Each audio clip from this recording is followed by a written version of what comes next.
Hi there, I'm Sherry Quam Taylor, and you are listening to the Business Behind Fundraising podcast. Now, today we're talking about what's missing in nonprofit storytelling. Now, if you're hearing this theme topic for today and are already offended because you're a story brand expert and all it's like, well, what are you talking about? Storytelling is so important in nonprofits. I totally agree with you. Don't send me emails and hate mail. I want you to hear me say that storytelling is huge in nonprofits. I don't need to tell you that. But what I am here to tell you today is if we are going to move donors to their best gift, perhaps they're not giving their best gift, and we need to take them on a journey to their best gift, we have to do more than just traditional storytelling. What do I mean by that? Well, I have so many clients come to me with a story that's very similar to this, right? Maybe it's happened to you where we finally got that meeting with that couple or that donor that we've been trying to get to for years. And we think they're mission aligned. We think they really would care about what we do. And the meeting goes great. And we've shared the vision. We've shared the photos. We've told the stories. And maybe there were even tears in their eyes when the story was told.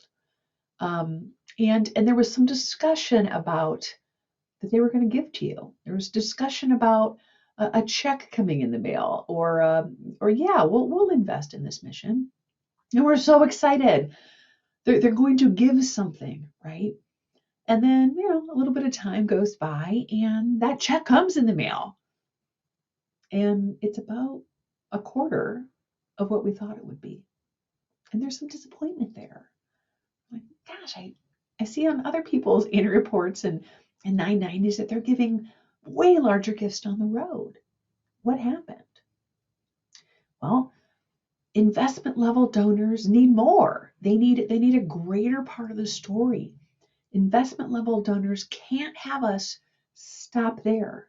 They need us to bridge to our financial story and how they fit into the financial story of the organization as stakeholders, as people who want to deeply invest in your growth, and frankly, who have the ability to give their best gift and give that gift every year to your mission. Now, sometimes people say to me, I don't think our donors want to have a financial discussion. Well, some don't, sure. But I have to tell you, in my experience and what I see my clients facing and really having their eyes opened to these types of scenarios, is that investment level donors do need more. They want more. I might even propose that they're dying and waiting for you to have these types of conversations with them. Um, what is your financial need? How has your funding trajectory grown over the years? What do you need in the next 5 years? What does that look like? Big one, how are you funded? Because donors don't always know how you're funded. Oh, I thought my tax dollars paid for that. Oh, I saw you on a fancy NBC show and you must have had money flying in that day. No, they don't understand how you're funded. They may not understand how important their gift is to your mission. Um, I want you to have the percentages conversation. Recently I was coaching a newer development director, and we were preparing for a discussion, and she said to me, "Oh gosh, I hope they don't ask me the numbers questions." And I thought, "Oh gosh, I hope they do ask you the numbers questions. I hope you get to the point, which we'll coach her to that point, to where you're actually bringing them up and you're saying, can I share with you what our need is this year? Can I share with you what your gift could accomplish?" And to have move into those stakeholder conversations. Your large donors are dying for you to have those conversations. I know this because once my clients start having those conversations, they see the millions of dollars that have been laying on the table all these years, and they have not ever secured because that donor has been waiting for more. So if this is happening, let's look at the fundraising team and let's look what might be behind this. It typically means Perhaps that fundraiser is not confident in the information they're sharing. Maybe they haven't been given access to the financials. They're not being included in the budgeting process. So they're unsure and they're not confident presenting numbers in the first place. And so that has to be fixed. If that's not fixed, that is why we default to project-based gifts, which leads to restricted revenue, which doesn't allow us enough unrestricted revenue to invest in our growth and infrastructure and all the things that you need to scale your organization. So we have to build a confidence in your fundraising team by them knowing the numbers and knowing the answers and being able to really respond well to any objection that might come their way. And a second reason that oftentimes I see fundraisers struggling with this is because perhaps you do not have a large enough pipeline of donors. And when you do not have a large enough pipeline of donors, we get a little desperate.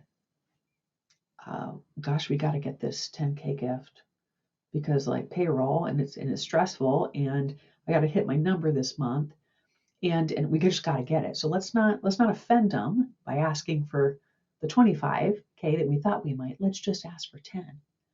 Right? So sometimes I'll say, hold on a second, are we underselling our mission because we don't have the pipeline to back this up? Part of this is, again, the third point is perhaps we don't know how to articulate the need for unrestricted revenue. We know how to talk about maybe a specific program or a specific initiative or something really kind of detailed that's happening in the organization. But how do I lead a donor to an unrestricted gift? Do I have any tools in hand that help me do that? Do I know how to present the financials? Do I know how to use the budget to articulate how an unrestricted Gen Ops gift would accomplish X, Y, and Z? So often I'm told that the large unrestricted general operating gift is so elusive and really that 4-leaf clover. I don't think that at all.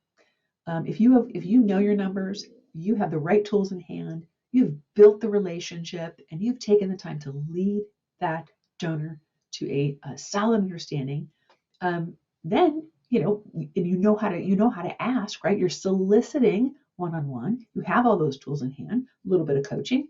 My clients pivot into those gifts every day. These are the gifts you need to invest in your growth and infrastructure so that you can scale and so that you can really do all the amazing things that are in your strategic plans. I know they're in there. So we need to get that unrestricted cash so you can accomplish them. Don't forget that the financial story is actually the language of your major donors. Oftentimes, right? You obviously your investment level donors, your stakeholder level donors at the top of our pyramid are business people, are entrepreneurs. These are people who are used to having these conversations. That's why the hard questions come from them, right? I love those hard questions. Give me that CFO who wants to know the numbers. Love that. Because any question that they're asking is really helping us see perhaps what might keep them from giving their best gift to the organization. We've got to remove all of those questions from their mind so that they do give the best gift to your organization. And know that you need that every year and want to give that to your organization every single year. If I can cut straight to the chase today, too many fundraisers, board members, leaders are stopping at heartfelt stories. They're stopping at shocking statistics. And they're not moving into the financial story of your organization. They're not moving into what can happen as a result of that donor's gift. And because of that, because we're not sharing the true financial need of the organization and really welcoming those conversations, you're leaving money on the table. I see this all the time. I see this with major donors who are kind of down in appeal land or event land, and they come and they're generous once in a while, but it's not their best gift. You need to be able to lead them up and out of kind of that transactional gift and into a relationship-based gift. I see this with family foundations all the time, who are just in transactional zone. We haven't taken the time to really, really involve them in our growth and be telling a story in a different way, in our financial story and the role they play in it. And lastly, the huge, biggest area that I've seen, especially in 2020 and 2021, is really in the form of corporate sponsorships. A lot of times we assume that corporations or businesses, they're only going to give corporate sponsorships. I have a client who had a $50,000 corporate sponsor, always was sponsoring their gala, and that went away, in 2020.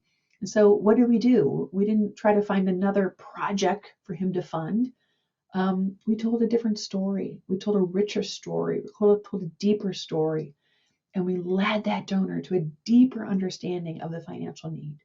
We helped them understand that $50,000 they'd been investing in that event, how it was impacting lives for these last few years, and really helped them see what another $50,000 gift could do if it was unrestricted. And as a result of that, that donor moved that gift to a $100,000 gift unrestricted. And so we moved it from a very transactional, we kind of know what you do, okay, here you go, here's the 50K, to a mission-aligned win-win for the organization and the donor, who said, wow, I didn't know you were doing this. I didn't know you needed this. And so that happened because we not only told the mission story and the story of changed lives, but the financial story. And we spoke that donor's language. As I wrap up today, I want you to remember that you can secure the big money that your big vision requires if you focus on the business behind fundraising. Thanks so much for tuning in today. If you enjoyed the episode, please like and follow and subscribe, ring the bell, and you'll be notified with weekly content that I put out. If you're listening to this on an audio podcast, please take a second and leave an Apple review. I'll see you next week.